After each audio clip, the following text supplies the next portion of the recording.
Welcome to our March gathering table. We are so glad that you are here with us, and we are so excited that spring is coming. And be on the lookout. We've got some great gifts for spring headed your way. Hope you've been enjoying those monthly gifts that you've gotten. Maybe your eyes are all now a little more rested in your sleep time with your eye mask. So be on the lookout. We've got some fun things headed your way. And today we are so excited to have our speaker with us for the month of March. Her name is Leah Wilson.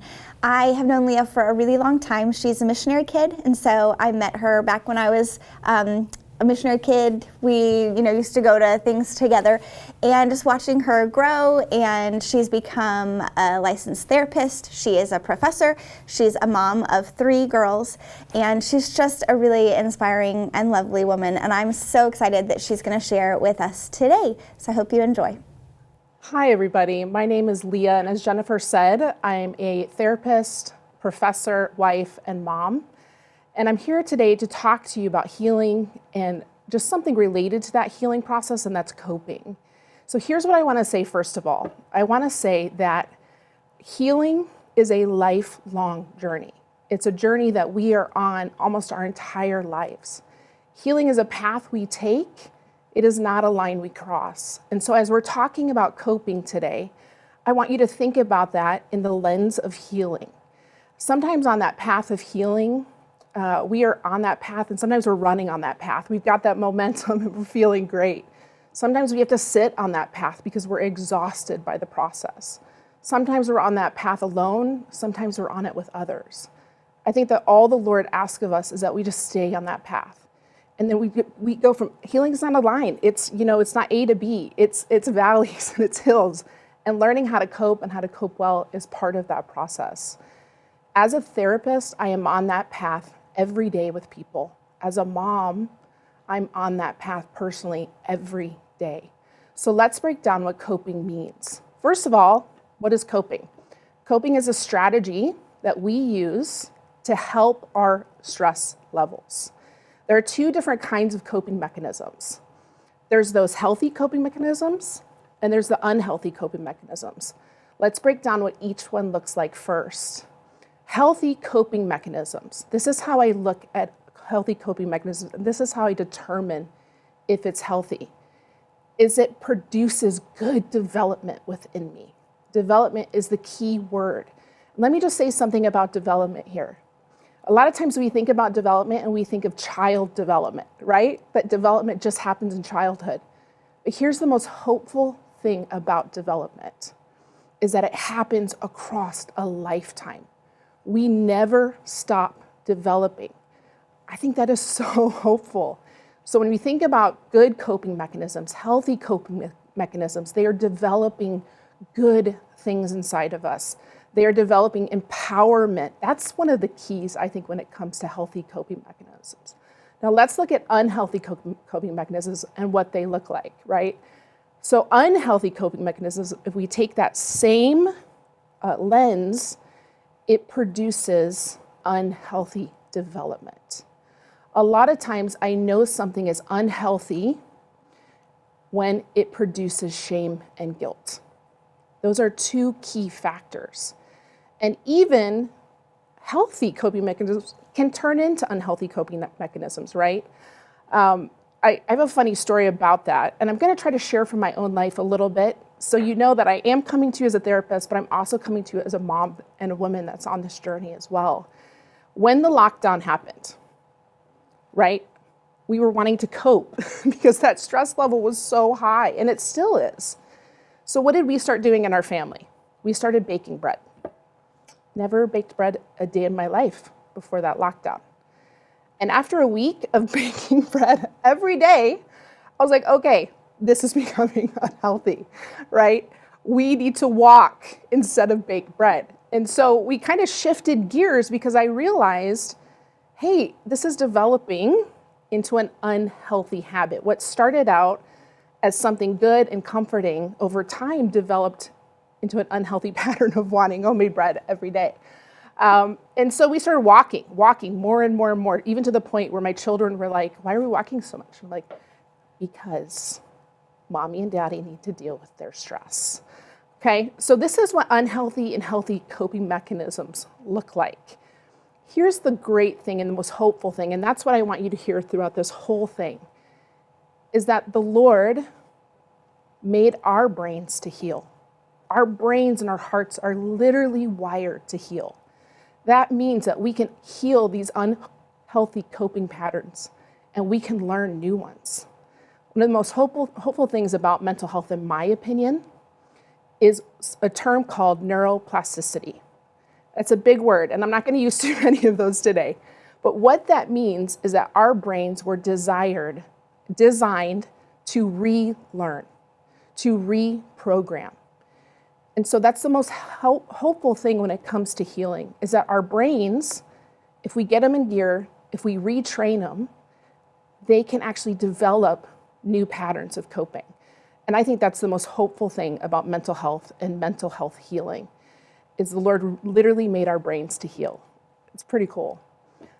I want to talk about two things today when it comes to coping, and two things that, in my opinion, affect coping. Those two things are stress and shame. So let's talk about stress. What is stress? Stress is our response to stressors. It's what we feel in our bodies when we are experiencing difficult situation. Stress actually has a feeling attached to it. I think we all feel it and we all process stress in different ways. That's also important to understand, is that your neighbor can be going through the exact same thing, but they process it completely different because you're different people and you're wired differently. And so that's the first thing to understand about stress, is that we all deal with stress in different ways. Sometimes I look at my husband, who's the calmest person in the world, and I'm like, are you stressed at all? Because it does not seem to affect him, right? Or I feel sometimes on magnified levels because that's how I'm wired. So what we need to do when it comes to stress is we need to learn how to manage it. We need to learn how to recognize stress and when it comes up. Because here's what the brain will do, right? The brain will go to what it knows best. Okay, I'm feeling an intense level of stress. I need to comfort myself. I need to calm down. So it automatically sometimes goes to those unhealthy, quick patterns. Because unhealthy coping mechanisms, they feel good in the moment, right? They kind of provide that instant gratification. And but then what it produces after sometimes is that kind of that letdown effect, like, oh, I shouldn't have done that in this moment. Should is a real clear word.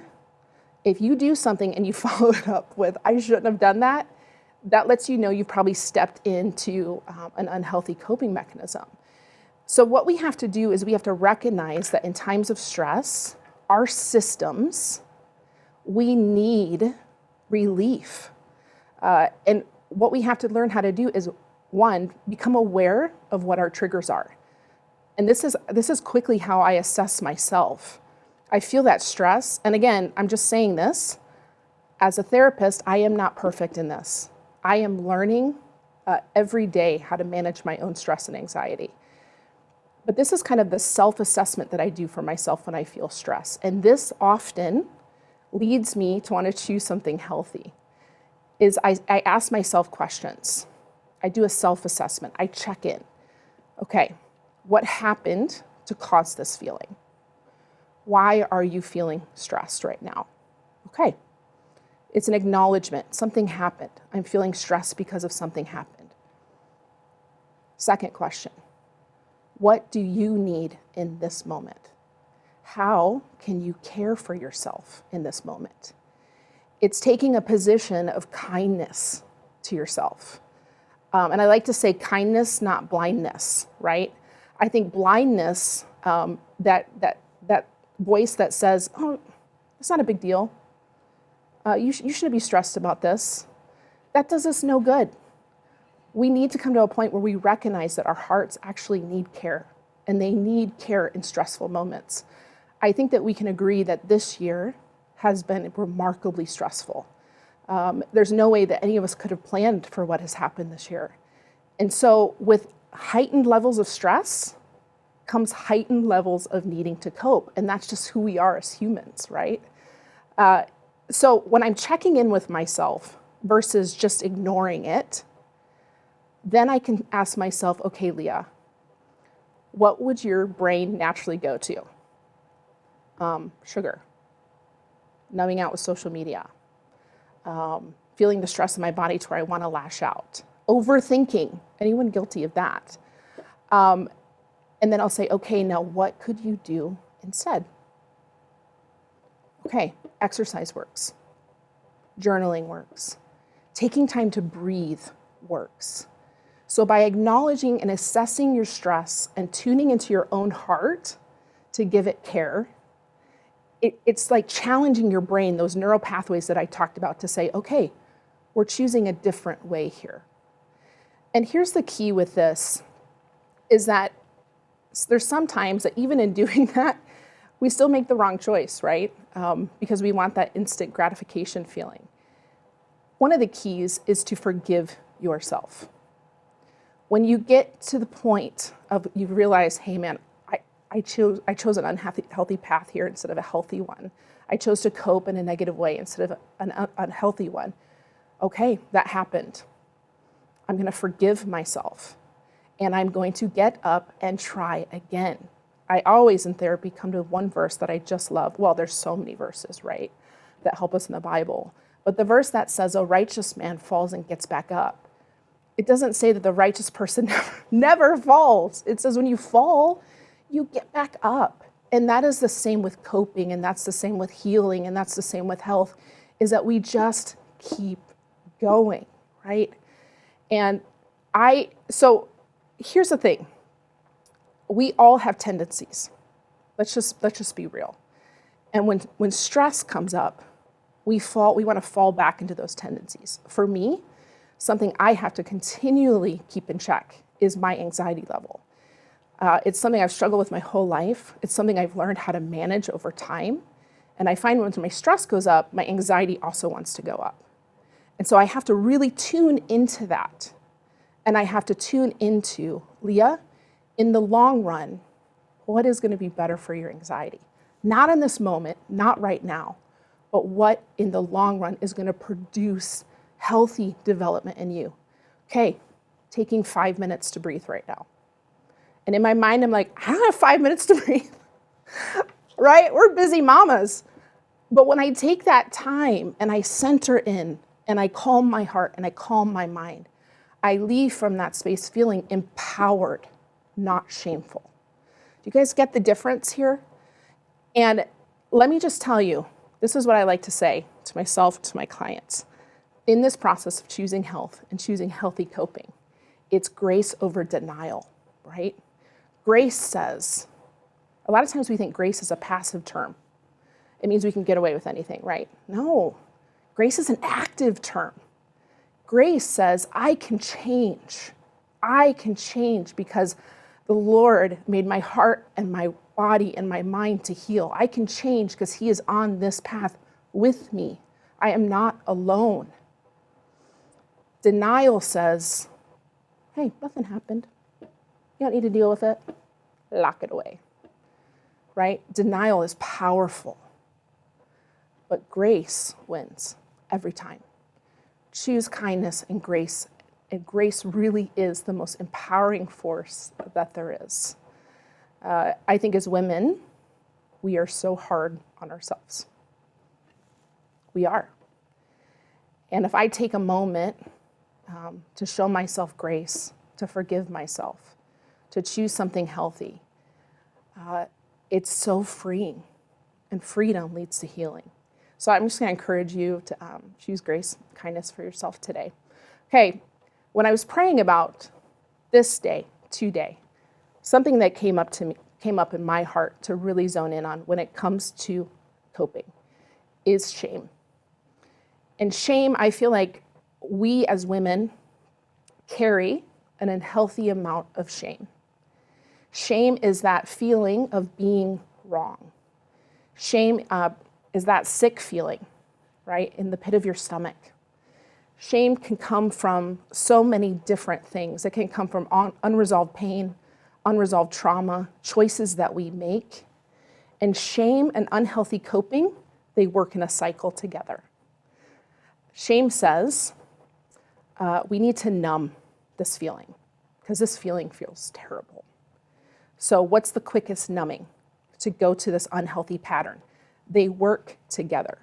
Shame says that you are not worth it. Shame says you will always be this way. So what we need to do when it comes to learning how to be healthy is we've got to confront shame in our lives. And I use that word very strategically. In my opinion, as a shame survivor, as a shame now thriver, right? And as a therapist who walks with people every day, in my opinion, shame is the cancer of the soul. It's a strong wording, huh? It eats away at all our potential that we have. We take one step forward, and then shame comes up and it says, who do you think you are? Get back in your seat. So one thing with developing these healthy coping patterns, it's confronting shame. I'm going to tell you how I did this in my own life. I grew up as a missionary kid. Yes. Jamaica. Yes. It's a thing about my life I would never change. It's the best gift my parents ever gave me, was having me grow up in a third world country. Side note, I'm just putting that out there so you know who I am. But I grew up my whole life feeling shameful about different parts of me. And I got to, this is very interesting, 40. Yes. And this is why I'm telling you, it is never too late to change and confront these things in your life. Okay, that's the hope of all of this. I'm now 44, almost 45. At the age of 40, I came to a turning point in my life. I was already a therapist, I was already a mom, I was already a professor, I was doing all these things that I loved. And I started to feel shame over the amount of anxiety I was dealing with on a daily basis. And so I got to the point where I'm like, okay, Leah, you gotta practice what you preach, right? You've got to confront and deal with this shame. The shame from the past, also the present shame over the anxiety you're feeling. So I decided to join a spin class. Yeah, like cycling. Because I felt like I need something to help my anxiety in the moments, right? I need to choose a healthy coping mechanism so it can fight that shame in my life that I'm having over this. So I started going to spin. And I started working out, and I joined this community of people at 40, and I fell in love with that sport. And because this is me, this is not everybody, right? I'm always like, if I'm doing it, I'm going to teach it. That's just my opinion. It's my personality, right? Why just do it halfway? Let's do it all the way. So at 40, I decided to become a spin instructor. I was already doing all these things. And I just thought, how can I take this to another level? In my mind, I'm like, and what it was doing, it was continuing to confront shame in my life. So at 40, I entered into this room of spin instructing. And I walked in, I peered into the door, and curvy, 40, mama. And inside that room was 50 people in their 20s, fit as fit could be. All of them personal trainers. And then I walk in, and I remember standing at that door, and I was like, wow, like, I don't belong here. Like, look at all these people, right? That's what shame tells us, right? It's that holding back mechanism.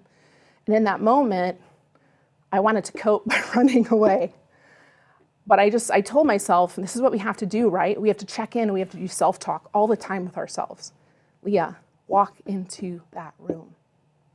And I did. And I went through that training with all those personal trainers, and it was one of the most empowering experiences of my life. And then it came to the point of teaching, now spin, right? Of actually getting in the gym and doing that. And one of the first times I went in to teach my class, and I'm telling you this story to tell you have to continually confront this voice that says you are not enough. And I went to teach my first spin class, and the gym owner walked in, and he went to a woman on a spin bike who was super fit, even though I was at the spin bike that was teaching. And he's like, hey, welcome. I'm so glad you're here to teach spin. And she was like, oh no, that's not me, it's her. And he literally gave me the once up And he said, oh, Brisbane teacher?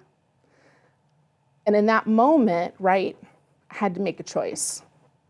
Like I was going to stay and I was going to rock that class out, or I was going to let shame win. And life is full of those choices. And when we say no to shame, and when we confront it in our life, this is what happens. Oh, and by the way, I stayed and I rocked out that class. And I loved it. It was as good for me as it was for the people that came, right? I brought myself to that, not anyone else.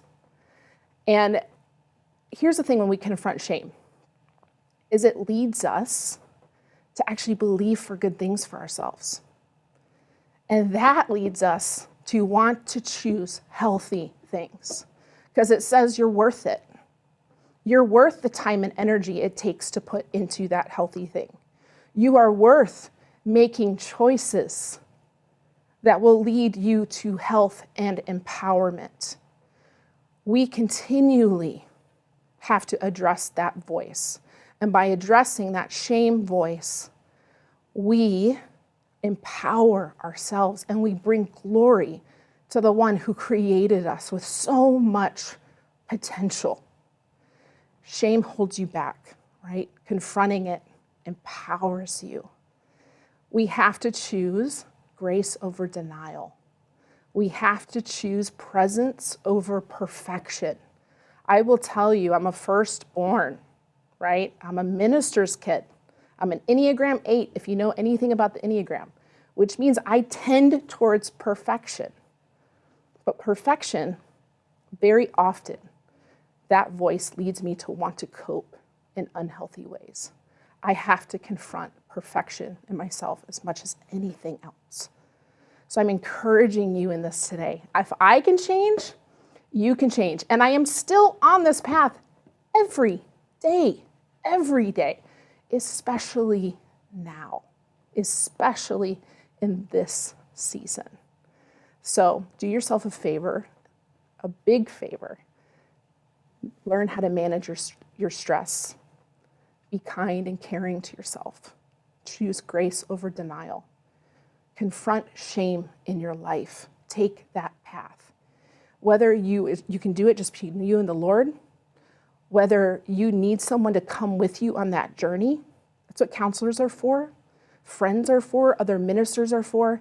If you need help, take that step towards asking for it. I think that's one of the biggest ways we can confront that voice is by saying, I need help. I can't do this by myself. I'm just going to put this out there because this is all about being real today, right? As I'm a counselor who has a counselor. There you go. Because I know that I need that to do this job healthy. So if I, as a counselor, can have a counselor, you can too, right? I am of the belief that everyone needs counseling. That's just my belief. I could put on a t-shirt. That's what I believe. So let's switch gears here. Let's talk about our kids for a few minutes. I have 3 beautiful redheaded daughters. Wow, do they keep me on my toes, right? And because they're my kids, they are hyper observant. So they are always watching me, every move that I do, right? And so this is one of the things I want to say when it comes to teaching our kids is that we model this to our kids, right? We are the biggest model in their lives. And it doesn't mean that we can model this perfectly because honestly, perfection is a myth, right? But what we can do is model health presently.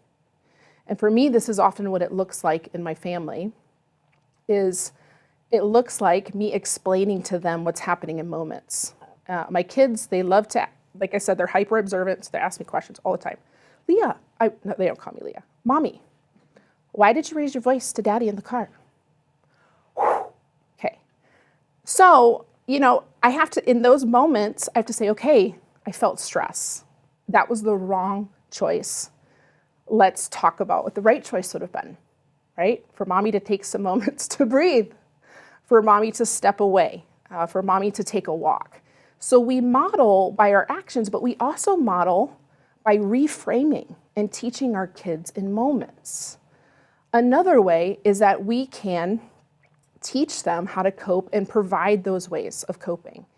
The other day, my 12-year-old, almost 13, wow. She said to me, she came into my room and she said, Mom, I feel stress. I feel stressed. And in my mind as a mom, my first response was, I did not say this. The Lord gave me grace. You're 12.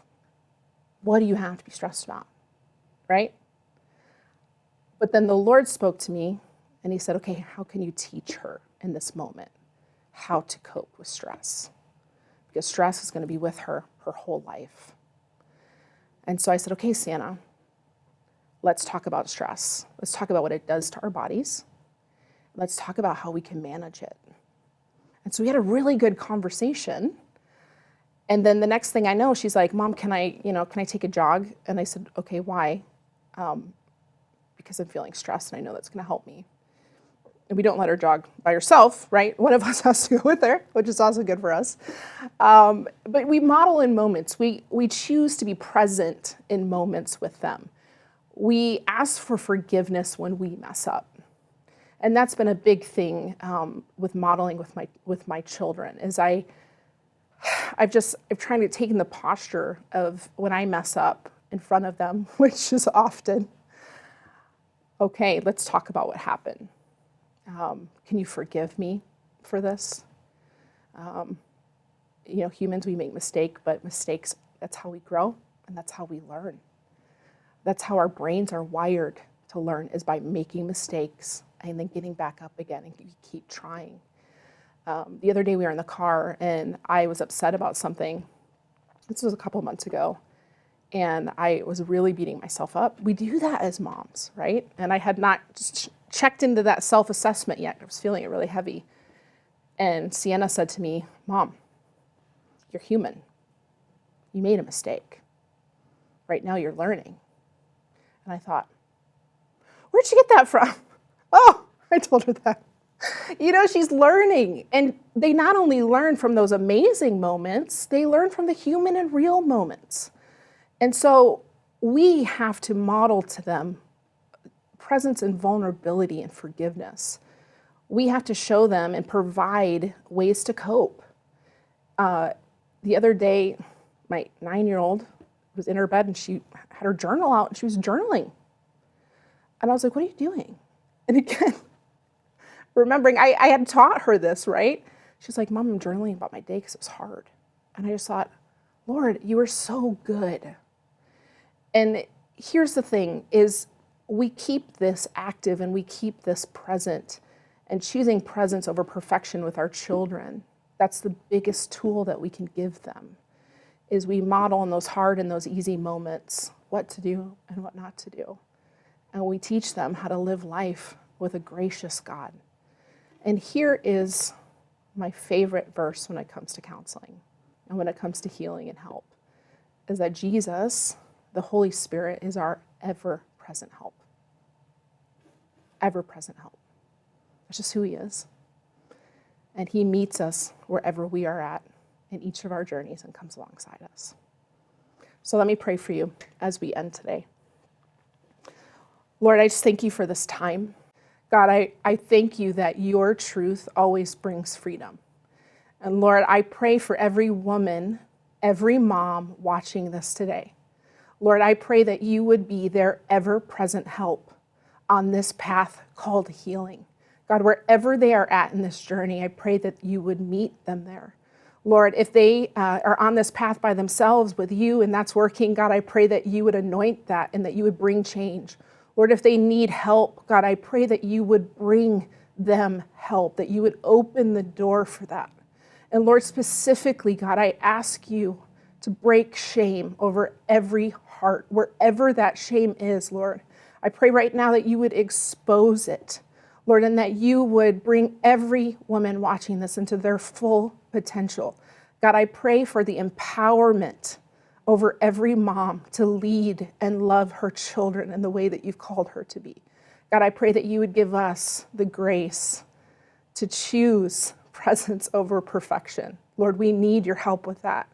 And so, Lord, in all these things, God, I pray in your name, Jesus, amen. I hope that you ladies got as much from that as we did, just kind of trying to process through all that. Leah gave us so much stuff to think on and pray about. But two thoughts that I had just right up front before we get into the meat of it. She mentioned talking about, or you mentioned talking about those effective coping mechanisms, and one way that you discovered quickly on during the pandemic was walking a lot. And it just reminded me of a lot of social media memes that I saw back then of like dogs like hiding up on the cabinet to like get away because they were like, I've had to walk so many times today. And I just remember, man, I mean, I don't think that any like humans have walked so much ever as in like this last year. Just get outside. It's so funny. Anyway, and then the other thing that I just wanted to kind of expand on it a little bit. Leah shared about becoming a spin instructor, and when you know, that whole confronting shame and walking into that room. And I just wanted to make note of, like, that was such a powerful experience for you individually, but personally, and I can share how, that courage that it took her to walk into that room and take that journey, that blessed not only her, but so many other people. So a couple years ago, she was teaching a spin class weekly at Chesterfield Family Center. And I just heard about it through our community, and I started going.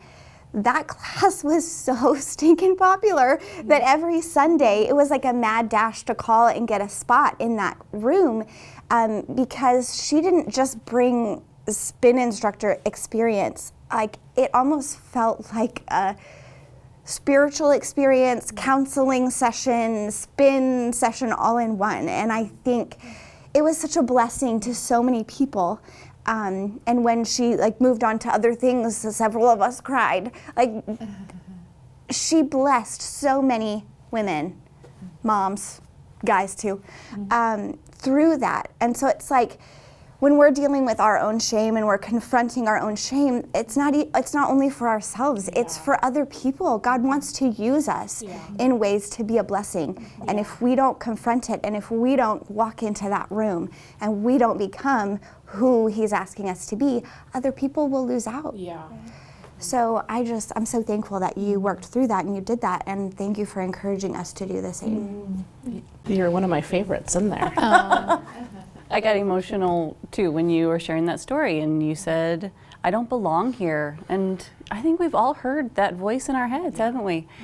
And you talking about that helped me, inspire me to say, you know what, when I'm going to hear that phrase, that sentence, I'm going to choose right now to say, warning bell, that's not the Lord's voice. That's not. And to not even question it in the moment of like, is this true? Is this not true? To just go ahead and say, identify. When I hear that sentence, I'm going to say no right away. I'm not going to address it. I'm not going to even potentially validate it. But so that sentence really is not the Lord's voice. Like, never is. Never. It's not. Yeah. And then you said, you know, that everything that you brought to that role was so much more than even what might have been. That truly, that you belonging there, you brought extra of yourself, and that who you were made the spin class even better. And how many times is that the case for us? That actually the things that we're going to bring to the table because of who we are sometimes the things that are going to make us feel like, but wait, do I belong here? But it's actually going to be things that God uses to bless other people, like you said. Exactly, like it was less even, not that that wasn't a valid lesson for you, for your heart and growth, but for all those people that you walked in that room for, He was thinking about them too, through you. And I just thought that's why the enemy, the voice of that, of saying you don't belong or this isn't for you, the enemy's going to fight that much harder when he knows that impact that you're going to have there. And so it was very powerful. You know, it makes me want to sign up for your classes. Are you still doing these, by the way? Okay. Not right now. Okay. So every time we pass that building, my girls in the back seat are like, that's where you took spin. And then they say, why don't you take spin anymore? I just don't. But why don't you take it anymore? And I'm like, because my instructor doesn't do it anymore. And they say to me, well, is there another instructor who you can take it from? No. Like, I don't want some 20-something perfect little girl in there. She's not going to help me. Anyway, there were just so many other little nuggets. I took so many notes, but I appreciated when you talked about healing and how it's a lifelong journey, a path we take, and it's not a line that we cross.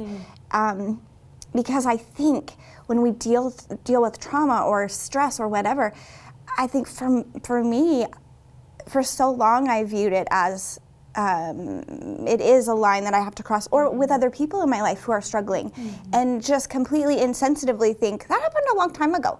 Shouldn't we be healed? Right.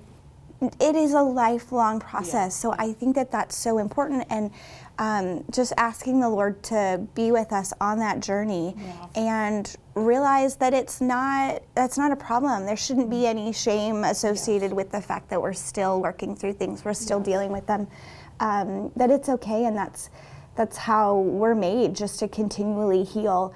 And our brains, it's amazing the way that they are made to rewire and retrain.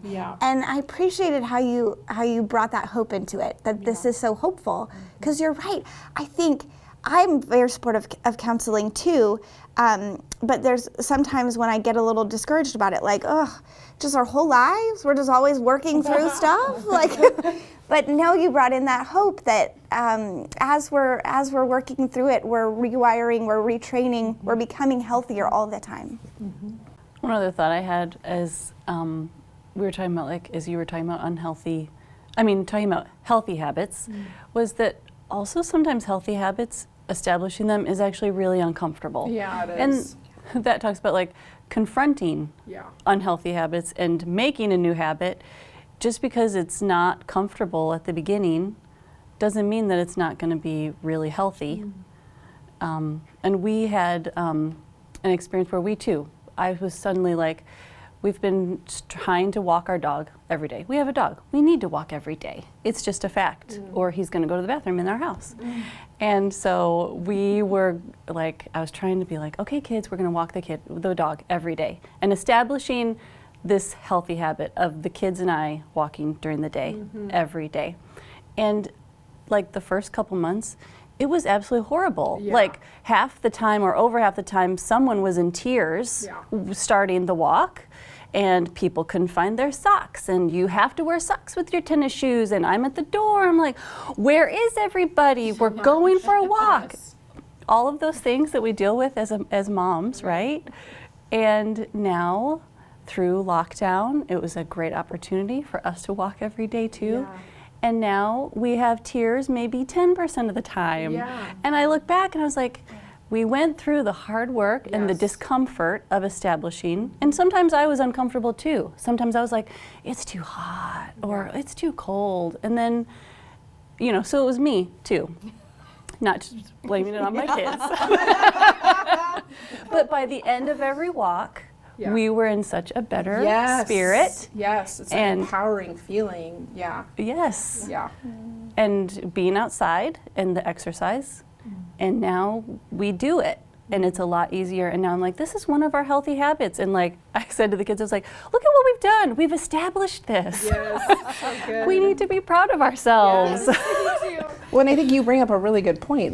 We have to be proud of ourselves also. You know what I mean? So many times we're taught that pride is bad, but actually saying to yourself, you know what, that was good. What you're doing is good and it's healthy, and encouraging yourself, that's part of the journey. I think we are so often so hard on ourselves. That's the voice in our head. But I try to encourage myself every day. I'm not always good at it, but I just to fight back against that voice. So that's a really good point too, choosing to be proud of yourself. Not looking at all the things I didn't do today, but instead being like, this is what we did today. Celebrating the wins. Celebrating the wins. I have a gratitude list that I do daily, and then I also do a win list. Okay, this is where I stunk, but man, these are the wins, and that's what I end the day on. And it jump starts your brain, so the next morning you don't wake up feeling heavy, you wake up thinking, okay, I won yesterday, I won today too. Yeah. I think that's good for moms to even kind of establish what would a day look like for me to have some wins in it. So when you check that list prepare off, for it. yeah, so you can say, okay, at the end of the day, these are the things that I did win on. Like, what is that? What would that look like for me? Because I think that is the pressure sometimes we feel as moms of, well, I snapped here at my kids. I was cranky here, or here I didn't. They had a Happy Meal instead of this, or like, what does a win look like for you? And then so that you can, maybe it's the list check that I like, like, okay, I can check that off and say, okay, this is what we did do well today, and what are some things to look for tomorrow, But that when you spoke about that with guilt and shame, it really does, I think, mix in with the culture of that mom guilt that we hear so much about. I remember hearing about it, even before being a mom, but that realness of, so defining what are some ways that I can make those wins, I think are so good. We have to challenge guilt. Yeah. Because guilt sticks. Yeah. Guilt, and that's why I tell my clients every day, and I tell myself this every day too, like, most guilt is false. Guilt was supposed to come with conviction and then leave. It works with conviction. Without conviction, it's sticky and it's toxic. Yeah. So whenever I feel guilty, I check in with myself. And again, I am not perfect in this all the time, but I'll ask myself the question, is the Lord convicting me about something right now?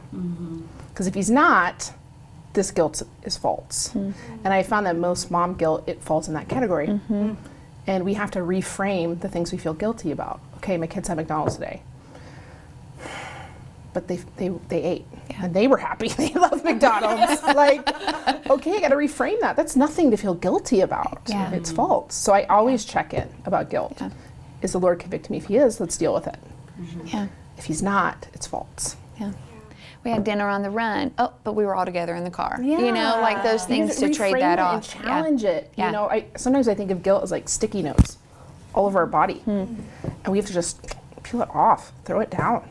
And women, I think more than anyone, we live under this weight of guilt. We just got to challenge it. That's good. That's so good. It is. And I also love the choosing presence over perfection with our kids. And I'm just going to choose to celebrate it and be proud of it, that I'm really leaning into that these days. Like when you talked about just all those learning moments, here's the deal. If we're perfect throughout the day, that's not teaching our kids anything. No, it's not. Because they don't see what it's like to stumble and to get back up, or to work through the stress. Or so maybe I embrace it too much, but I'm just going to say I really am. I'm taking it, and I'm like, throughout the day, anytime I'm anxious, anytime I'm stressed, anytime I fight with my husband, which of course never happens. Like I'm gonna do it in front of them, and I'm gonna talk it through. Because those conversations are just priceless, and they're gonna remember it. Right. And they are, and they're gonna model it to other people too. So that perfection, it's not even something that we need to strive for. Just like being vulnerable and open and honest. And this is what I'm dealing with now, and this is how we do. Like we pray through it, we breathe through it, so I just think encouragement for all moms out there. Don't strive for the perfection. No. It's not necessary. Just open and vulnerable, and always striving to grow a little bit, And I find that when I let perfection go, and it's pretty much almost a daily struggle just because I'm wired, like then I can move into excellent territory. It's almost like perfection blocks excellence, and when I let it go, I can breathe and I can be me, and that moves me in to like being excellent at what I do, not perfect. And so I think letting it go, I think that's also a lifelong journey. For sure. And especially if you're an oldest child. Well, and you talked about the Enneagram, and I am an Enneagram 9. We could do a whole thing on that alone. And what I loved about the Enneagram is that it helped me identify I recognize when I'm feeling stressed and anxious and worried about things.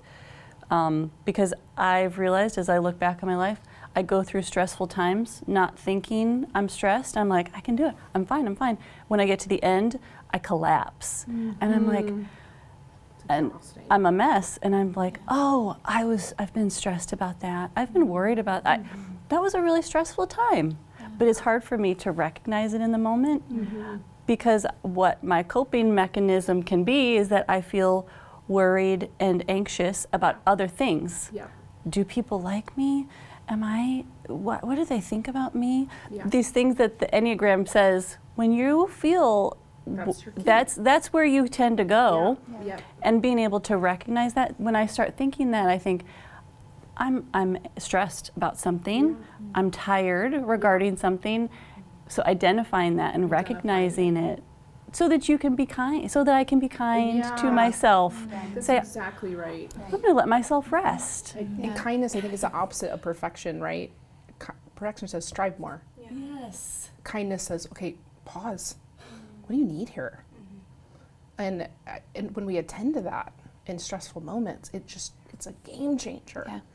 It is like having time to breathe. You know what I mean? Like I teach my clients all these breathing exercises, and then I'm like, I need one. Like I need one right now. Like, oh my gosh, just do it, right? But yeah, it's so true, Jill. Yeah. That honestly makes me think of even a moment that we were talking about that Jill and I homeschool our kiddos, and it makes me think in those moments. I'm new at the game of all of this. I have a 6-year-old and a 4-year-old, and there's all the pressure of all the things. A lot of it self-imposed pressure, but the pressure of, okay, we have to accomplish this during the day. We have to accomplish this. Well, you have to know this letter the first time that I hold it up for you to see. And my little 4-year-old is obviously not right there. She's 4, Right. but she wants to keep up with a big brother and wants to strive. She's striving to do it perfectly. And we'd had a couple of things where I was trying to work with my son, and I'd have to stop and work with my 4-year-old. And then I'd go back, and then she'd get frustrated. So it just felt frustrating to me, like I'm trying to be in a rhythm and a roll here, and that she's striving over here to keep up when she's not ready to do some of those things.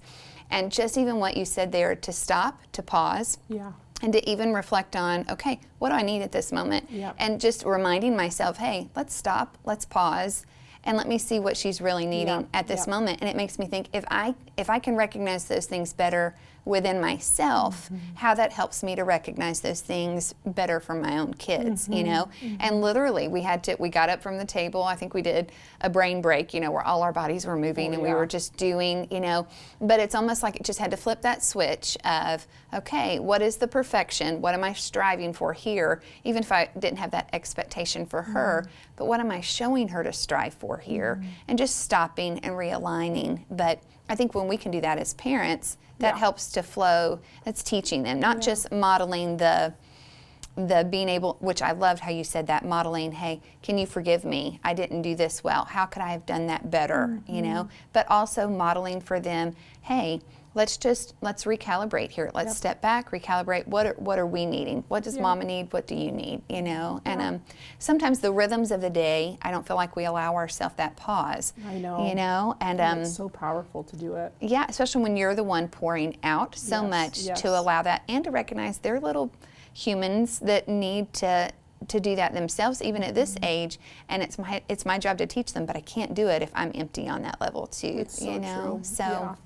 And I think that just tags along with, I think, something that's so important when it comes to being healthy ourselves as moms and all of that, is that we're caring and not just incorporating that pause, which is such a big part of self-care and checking in and assessing, but that we are incorporating self-care into our lives. Yeah. When you're busy, it's hard, like in any context, to stop and say, okay, I am checking in, I'm caring for my heart, but do I need to do something that cares for my heart? And I found that if I try to do one thing every day, even if it's 5 minutes, like I have a self-care journal that it forces you every day, what's one thing you did today just for you? Like my brain feels nourished and cared for, and it's a lot less likely that at the end of the day feel depleted or want to have a brownie or whatever, because saying, you took care of yourself today. Yeah. You took a bath, you took a walk, you did a breathing exercise, you paused. Yeah. Self-care is a huge part of this process when it comes to coping and coping well. and moms were terrible at it. Well, and during the lockdown and COVID and all these things, you're with all your people all the time. So self-care, especially if that was to remove yourself for 5 minutes or things, I think it just kind of became harder for moms to know how to prioritize that. Yes, it did. Because the needs were greater, and we're the need meters, you know. Yeah. So I think I love the idea of a journal. Now, is that something you found or something you created? I found it at Target. It's just called the Self-Care Journal. Okay. And it just every day, what's one thing you did today? Okay. And it, you know, it could be writing down your wins. It could be, I mean, it's little to big things. Yeah, like that. Well, girls, you got journals, I think, in December. Was it December that we got? So if you haven't pulled out your journal, now's the time to pull out that journal, make it a self-care journal, and follow Leah's assessments on what your day looked like, you know. So, but I think I like that idea a lot. And So I'm just curious, because when self-care is talked about, or coping healthy or whatever, there's always probably 3 or 4 things that we say, right? Take a walk, exercise, breathe, Yeah. take 5 minutes by yourself, whatever, take a bath. So what are, if you're comfortable sharing, I think people would love to hear what's something different that you do, like something individually that just helps you that maybe isn't one of those top 5 things, right? Because that's always what we hear. And sometimes I think, yeah, I've heard all those before. Give me something new. Give me something creative. So what are things that you guys do, like just for yourself? I love to be by myself. Yeah. Yes. I'm sorry, children. I love you so much. And I just need some time by myself away from you just to kind of recharge. I also love that. Yeah.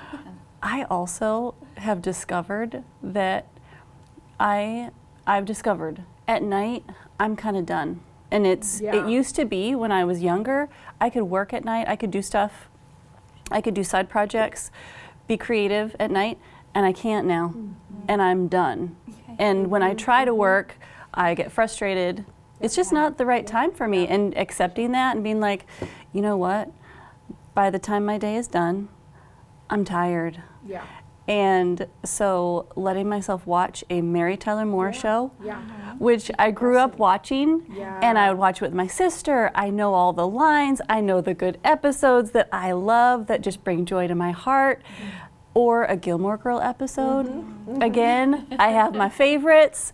I laugh. I know the lines. So good. And it was actually Brianna Leach who spoke last time, that she encouraged me. She was like, Jill, it's okay. You don't need to feel like guilty about watching a show at night. Yeah, exactly. She was like, it brings me joy and it decompresses, and I feel nostalgia. Resetting. It is. And so those are my So 2 good. things that I just love to do. Yes. brings you comfort, and it's Yes. not red.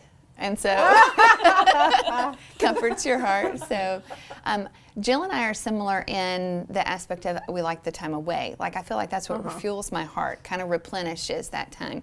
Maybe more so as a parent that I felt that. But yeah, and I think carving out that time that's just for me, I've had to get up earlier. Yeah. Just being really honest, which then in turn makes me have to think, okay, then I need to go to bed a little earlier. But that's kind of that reconnect time for Steve and myself when the kids aren't there. So we'll watch a show or watch something that's reconnecting. But that morning time to me, that quietness, and I had given up coffee for a long time, like I really had. But something warm and comfortable in my hand and a cozy blanket in the morning. And honestly, I don't always pull out my Bible and read in the morning. Sometimes it is just sitting. Sometimes it's the quietness of, I don't know if this helps because it's not really anything different than 5 minutes of quiet. It's longer quiet, you know. But it's just feeling like, okay, the day, there was some portion of the day that I gave to just me before the day started, and that helped, you know. And I didn't have nobody needed me in that moment, and so. And shopping Target end caps was a big way. I used to do that. Oh, man. And when COVID hit, I couldn't shop the red end caps anymore. I chose not to. And so yeah, it was, you know, finding other ways of, whether that's a Pinterest or that's something, you know, that's still something that was just mine. So I don't know. What about you? Shopping used to be my thing. I mean, it still is in my heart, but it reached unhealthy levels that I'm trying to, acknowledge and work through it and not do that anymore. So that's work in progress, because for sure, oh boy. I mean, it doesn't even have to be like expensive stuff. Yeah. Like just browsing through Walmart, everyone always says, just do the online, because then you just buy what you need and then you go up and it's not the same. No, I just want to walk and wander and the possibilities. Oh, this looks nice. Oh, I've never tried this before, So that really used to be my thing, and I'm trying to find healthier ways. I'm modeling this whole thing for us, guys. Taking it for the team. So, I do love to watch Friends at night. Yeah. So that, my husband and I, we know that so well. Yeah. So it doesn't require any, I don't have to pay attention. Yeah. Because you're not going to get traumatized. No trauma. I know it so well. It's so comforting. And so I typically will fall asleep during an episode, which is just the best feeling, oh, I love it. And then I fall asleep. So that is really how I like to end my day. It's very spiritual, I know. And then the other thing that I really love, I'm just going to lay it all out here. Yeah. I really love me some techno music. Yeah. And so I never expected that to come out of your mouth just now. Of all the things I could have guessed. I love that. So I'll put it on, do a little, and just do a little dance party or whatever. And occasionally my girls will get in on it too. And I've been giving them a techno education recently. But that's That is the best. my things. Anyway. She's pass the baton. So identifying the things that speak That to work us. for you. Yes. They have to work for you. Yes. And I think they heard shift that. in seasons. And just I think boundaries shift in seasons. Okay. And for you, Jill, just talking about how you're done at night, that's your boundary. In this season, that's my boundary. It could shift in a couple months. And I think we have to recognize that about boundaries, that they're seasonal. And that if we're feeling something unbalanced in our lives, then my question I'm always asking myself is, where do I need to assess my boundaries? Where do I need to loosen a boundary? Where do I need to tighten a boundary? And I think that's one of the biggest self-care things that we can do for ourselves. And I'm also done at night. And so now I'm teaching at 8 at night, which, this side note. But I think for me, when I'm busier in the sense of helping people, and right now it's just a busy season for that for me with teaching and clients, I also have to up my boundaries and my self-care. Okay. I just do. And for me right now, all these things we're talking about and keeping them active and consistent and making them a discipline. But then I also get a massage once a month because I'm spending a lot of time caring for others and just need to put myself in that caring seat. I schedule a counseling appointment when I need it. If I'm processing something hard with a client that gets stuck in my heart, that's a self-care item for me. So it's we're doing these little things every day, but then we got to recognize too, sometimes our hearts need more according to the season that we're in, and boundaries and self-care, they shift, and there's something we always have to constantly assess. And right now, massages really help me. Yeah. I think that's so awesome, and I think we need to prioritize ourselves, in that, to be the best for everyone else that we're trying to help. And for me, I think it's a challenge that I have is my daughters are rather demanding, Yes. very high maintenance, like their mother, and so and they're very vocal. So when I try to take a walk without them, to get alone time, they're following me out the door. Yeah. And I'm no, you're gonna stay at home with Daddy for a few minutes while I go for a walk. Well, Gemma, my oldest especially, will she'll just be I promise, I know you want quiet time, so I won't say anything. I'll just be right by you. And that breaks my heart to say no and say no. I need some time without you by my side. Obviously, I'm not going to say those words, but that's what I mean. I need some alone time, and I just don't want to break their hearts. I don't want to make them sad, but also I think working through that, maybe it's good to model that for them. Yeah, I think so. You can also take time away, and that's okay. That doesn't mean I love you any less. That doesn't mean you love your sister any less when you need some alone time. So any moms who might be feeling guilty about that, Yeah. I think it does give a good example to our kids, you know? And it refills our tank, and then we have more to offer. You know, and just circle back to like something I'll always say is, I'm going to take this walk alone, but then later we'll take a walk together. You know, and just, you know, to kind of just let them know this is what I need, but I also acknowledging your need to be with me. Even preparing this morning, you know, I was praying and I was going over my notes, and my little one was like, "Can I cuddle with you?" My middle one. And I said, Mom's real focused right now. And she's like, how about I'll get my computer and I'll work on my homework beside you, and I won't say a word. And I thought, okay, that's doable. You know what I mean? This is like teaching them balance and boundaries, I think, is also really, really healthy. Yeah, but we have to take that time. We have to. Yeah. Leah, thanks so much. Thank you. It was I like love just being so here. rich. It was so fun.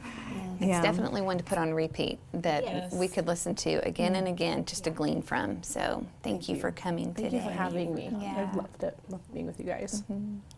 Well, we look forward to seeing you again next month at the gathering table, and looking for good conversations and just continuing to grow.